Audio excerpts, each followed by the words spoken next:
In loving memory to all my wings mate during the time of Wings Team Laminine.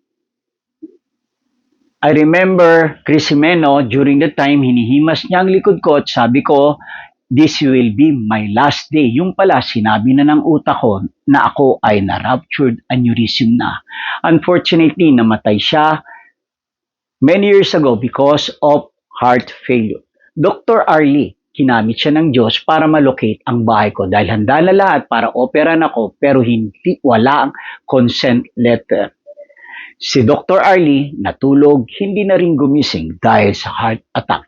Si Riba naman ay isang nurse, inalagaan niya rin ako dahil staff siya ng kumpanya namin at ganun din, pumanaw din siya sa taong ito katulad ni Dr. Arlie dahil sa cancer. At ang nakakalungkot, kahapon, dinala sa ospital si Dr. Paulo Domingo pagkatapos ng ilang oras ay namatay na rin dahil sa ruptured aneurysm.